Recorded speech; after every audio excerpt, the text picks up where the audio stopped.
Hi, good morning. അതായത് നമുക്ക് എന്തെങ്കിലും അറിയാമെന്ന് തോന്നുന്നിടത്താണ് നമുക്കെല്ലാ നാശങ്ങളും സംഭവിക്കുന്നത്. അതെങ്ങനെയാണെന്ന് വെച്ചാൽ, ജീവിക്കുക എന്ന് പറയുന്ന ഭാഗത്ത് ശ്രദ്ധ കൊണ്ട് മാത്രമേ ജീവിതത്തിൽ സമാധാനവും സ്വസ്ഥതയും നമുക്ക് സാധിക്കുള്ളൂ. അപ്പോൾ ഈ ശ്രദ്ധ നമുക്ക് ലഭിക്കണമെങ്കിൽ ഈ ശരീരത്തിലുള്ള എല്ലാ ആക്ടിവിറ്റീസിലും നമ്മൾ ആക്റ്റീവായാൽ മാത്രമേ നമുക്ക് ശ്രദ്ധിക്കാൻ പറ്റുള്ളൂ. അപ്പോൾ എന്തെങ്കിലും ഒരു അറിവ് അല്ലെങ്കിൽ ഒരു മെമ്മറി നമ്മൾ ഇതിൽ സ്റ്റോർ ചെയ്തിട്ടുണ്ടെങ്കിൽ, കാരണം എന്തായാലും ഇനി ഏതൊരു ഹാർഡ് ഡിസ്ക് ആണെങ്കിലും ഒരു മെമ്മറി കാർഡാണെങ്കിലും നമ്മളൊരു കാര്യം സ്റ്റോർ ചെയ്ത് കഴിഞ്ഞാൽ അതിലുള്ള സ്പേസ് കുറയണത് നമുക്ക് കൃത്യമായിട്ട് കാണാൻ പറ്റും. എന്നതുപോലെ തന്നെയാണ് നമ്മളൊരു കാര്യം അല്ലെങ്കിൽ ഒരു അറിവ് നമ്മുടെ ഉള്ളിൽ നമ്മൾ കണക്റ്റ് ചെയ്ത് കഴിഞ്ഞാൽ അറിവ് എവിടെയാണ് എന്നുള്ളതിന് പ്രസക്തിയില്ല. പക്ഷെ ആ അറിവ് നിരന്തരം, അതായത് മറ്റൊരാൾ ഒരു കാര്യം പറയുമ്പം എൻ്റെ അറിവാണ് പ്രതികരിക്കുന്നതെങ്കിൽ അവിടെ എൻ്റെ മനസ്സ് മാത്രമാണ് ആക്റ്റീവായിട്ട് നിൽക്കുന്നത്. എൻ്റെ ശരീരത്തെ എൻ്റെ മനസ്സ് നിരന്തരം തളർത്തിക്കൊണ്ടിരിക്കുന്ന അവസ്ഥയിൽ മാത്രമേ മറ്റൊരാൾ സംസാരിക്കുമ്പം നമ്മുടെ അറിവ് ആക്റ്റീവാവുള്ളൂ. അപ്പോൾ ഒരാൾ സംസാരിക്കുമ്പോൾ തന്നെ നമ്മളൊരു കൺക്ലൂഷനിലേക്ക്, അല്ലെങ്കിൽ നമ്മുടെ മനസ്സ് നേരിട്ട് ഒരു കൺക്ലൂഷൻ എത്തിക്കഴിഞ്ഞാൽ അവിടെ നമുക്ക് ശ്രദ്ധിക്കാൻ പറ്റില്ല. അപ്പോൾ അറിവെന്ന് പറയുന്നത് എപ്പോഴും നമ്മളെ ശ്രദ്ധയെ നമ്മളിൽ നിന്നും മാറ്റുകയാണ് ചെയ്യുന്നത്. കാരണം എന്താ, ഒരാൾ സംസാരിക്കുമ്പോൾ തന്നെ ആ സംസാരം സ്റ്റാർട്ട് ചെയ്യുമ്പോൾ തന്നെ ഇയാൾ ഇന്നതാണ് പറയാൻ പോണത്, അല്ലെങ്കിൽ അയാൾ പറഞ്ഞ കാര്യം ഇന്നതാണെന്ന് നമുക്കൊരു ആൻസർ നമ്മളിൽ നിന്ന് വരികയാണ്. അപ്പം തന്നെ തീർന്ന്. അപ്പോൾ അവിടെ നമുക്ക് നമ്മളെ ശ്രദ്ധിക്കുന്ന ഭാഗം വർക്ക് ചെയ്യാൻ പോണില്ല. മറിച്ച് അയാൾ സംസാരിക്കുന്നത് കേൾക്കുന്നതിന് പകരം ഞാൻ എന്നെയാണ് ശ്രദ്ധിച്ചു കൊണ്ടിരിക്കുന്നതെങ്കിൽ അവിടെ അറിവിനേക്കാൾ അപ്പുറത്തുള്ള എൻ്റെ അനുഭവത്തിൽ നിൽക്കാൻ എനിക്ക് സാധിക്കും. അവിടെ നിന്ന് അങ്ങോട്ടാണ് നമുക്ക് ശ്രദ്ധ എന്ന് പറയുന്ന സംഗതി വരുന്നത്. ആ പോയിൻ്റ് എന്ന് പറഞ്ഞാൽ മറ്റൊരാൾ പറയുമ്പോൾ നമ്മൾ ആക്റ്റീവായിരിക്കുന്നൊരു ഭാഗമുണ്ട്. കാരണം എന്തിനാണ് നമ്മൾ ഉത്തരം കൊടുക്കുന്നത്? അല്ലെങ്കിൽ മറ്റൊരാൾ പറയുന്നത് ഇന്നതാണെന്ന് നമ്മൾ അറിയേണ്ട കാര്യമില്ല. മറ്റൊരാൾക്ക് പറയാൻ സാധിക്കണം, നമുക്കത് കേൾക്കാനും സാധിക്കണം. അയാളിനി എത്ര വലിയ അറിവാണ് ഡെലിവറി ചെയ്യണതെങ്കിലും, അല്ലെങ്കിൽ അയാൾ ഈ ലോകത്തിലെ മഹത്തായ ജ്ഞാനമാണ് ഡെലിവറി ചെയ്യണതെങ്കിലും നമ്മുടെ അനുഭവത്തിൽ ഇരിക്കുക എന്നുള്ളത് മാത്രമേ നമുക്ക് ചെയ്യാനുള്ളൂ. അപ്പോൾ അറിയും എന്നുള്ള ഭാഗത്തിരിക്കുകയാണെങ്കിൽ ഒരാൾ പറയണതും കേൾക്കാൻ പറ്റില്ല. അപ്പോൾ അറിവില്ലായ്മയിൽ ഇരിക്കുന്ന അവസ്ഥയിൽ ഈ ശരീരം അല്ലെങ്കിൽ ഈ സിസ്റ്റം എപ്പോഴും അറിയാനുള്ള ആ ഒരു ക്രേവിങ് ഉണ്ടാവും. ഒന്നിനെയും അറിവാക്കി എടുത്തു വെക്കുന്നതിനനുസരിച്ച് നമ്മൾ പ്രായമായി, അല്ലെങ്കിൽ ആ ബോറടി എന്നുള്ള അവസ്ഥയിൽ വന്നിട്ട് ഈ ശരീരത്തിലെ ഓരോ ഓർഗൻസും വർക്ക് ചെയ്യാത്ത അവസ്ഥയിലേക്കാണ് പോവുക.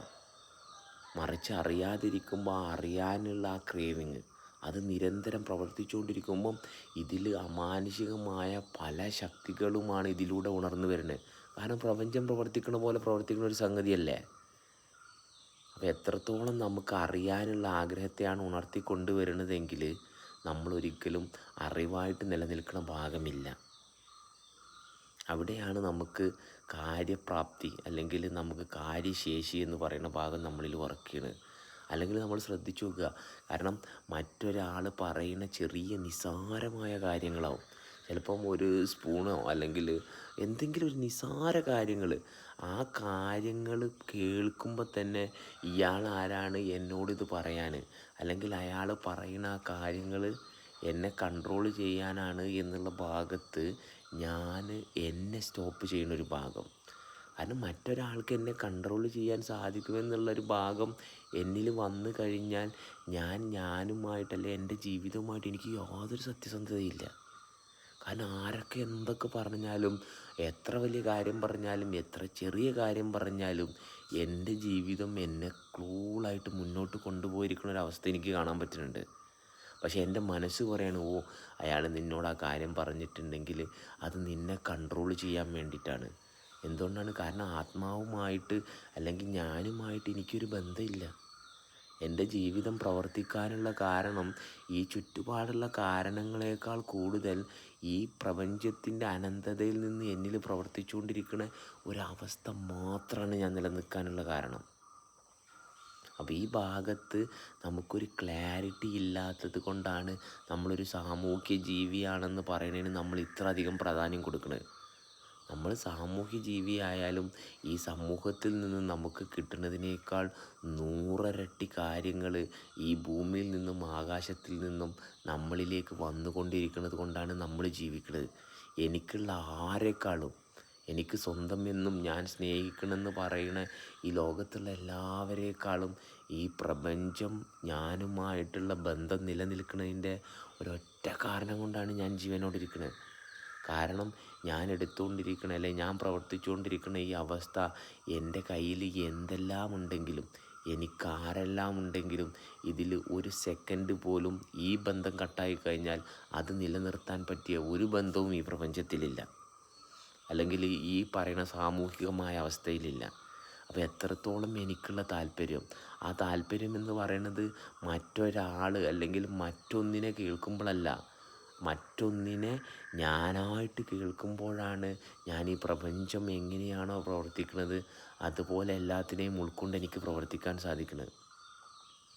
അല്ലാതെ നിങ്ങൾ എന്തെല്ലാം രാവിലെ തൊട്ട് പല രീതിയിലുള്ള വിശകലനങ്ങളും പല രീതിയിലുള്ള ആത്മീയമായ പ്രചാരണങ്ങളും ആത്മീയമായ പുസ്തകങ്ങളും ഇതെല്ലാം വായിച്ചു കഴിഞ്ഞിട്ടും നിങ്ങൾക്ക് നിങ്ങളെ ശ്രദ്ധിക്കാൻ, അല്ലെങ്കിൽ അതെല്ലാം ഒരു അറിവായിട്ട് വീണ്ടും വീണ്ടും അറിവിനെ തേടുന്ന ഒരു ഭാഗത്തേക്കാണ് നിങ്ങൾ പോണതെങ്കിൽ, കാരണം ഈ ലോകത്ത് ആർക്കൊന്നും പറയാനില്ല.